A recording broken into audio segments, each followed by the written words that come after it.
er, hvordan kernekraft og fission virker.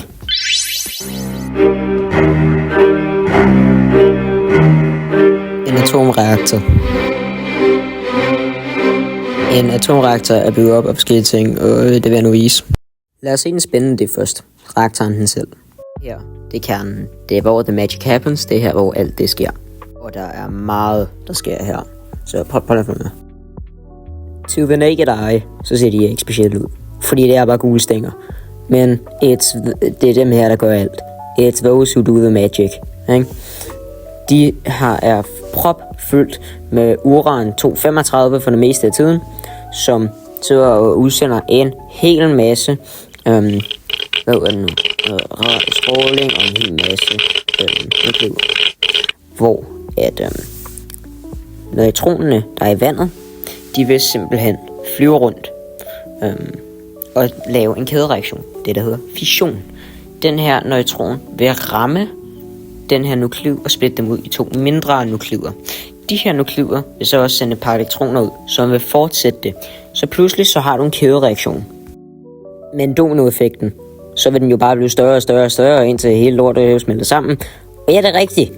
Men så er det rigtig godt, at vi har den her sjove lille ting. Vand. Her, det er ikke bare en hvilken som helst type vand. Nej. Det her, det er tungt vand. Du har brugt isotoper, som har flere neutroner for at gøre det langsommere, for de her andre neutroner flyver igennem vandet, for at standse dem. For ellers var den her kædereaktion. Ja, jo, nok bare smelte hele lortet sammen. Så det er godt, vi har det tunge vand. Elias, hvad fanden gør vi så? Du står Elias, hvad fanden er de der andre sorte ting til, og den der grå ting til? Kort sagt, de sorte, not really anything important, vel? Men de grå, dem vil jeg gerne tage et kig på. Den grå her i midten, som ligner, at den bare er her til at se flot ud, og bare egentlig være her, og bare egentlig se mere kompliceret ud, synes jeg, der er ingen, der gider at læse op på det her. Ja, og det er så faktisk ikke rigtigt.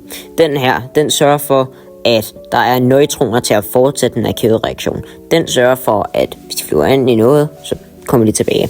Du vil ikke miste de her neutroner, fordi så stopper den her kædereaktion, vi har. Og så pludselig, så er der ingen strøm, og så pludselig, så halvdelen af landets el, det er væk. Det er ikke så godt jo.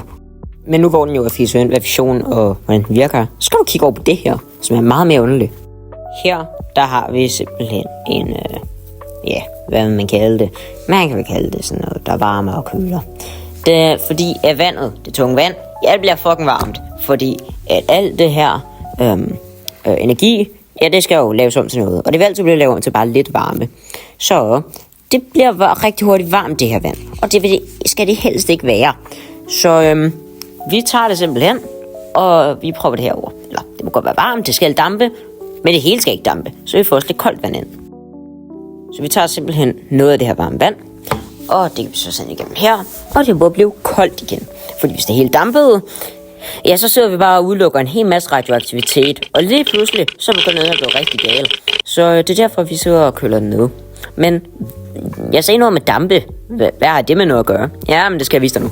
For hvis den kan fiske ind i jeres små søhjerner, så var der også et sjovt lille rør heroppe. Og hvad må den føre hen til? Det kan godt være, at det ligner røg, men ved du hvad? Det er det damp. Og hvad er den der sjove lille ting, der stikker ud deroppe i? Jamen, det er sådan en ting, der simpelthen får dampen til at... det er en turbine. Og dampen, den skal snurre den her rundt. Skal jeg nu nok også lige sige, så der er vand hernede, ikke?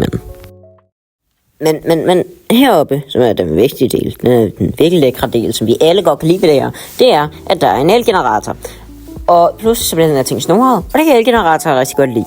Så den laver noget strøm, som hurtigt kan blive sendt ud til husene. Og alle får strøm, alle kan bruge sin airfryer, og alle kan bruge sin mikroen. Alle er glade. Voila. Det er sådan, at en atomreaktor virker. Jeg håber ikke, at kunne lide det her. Jo.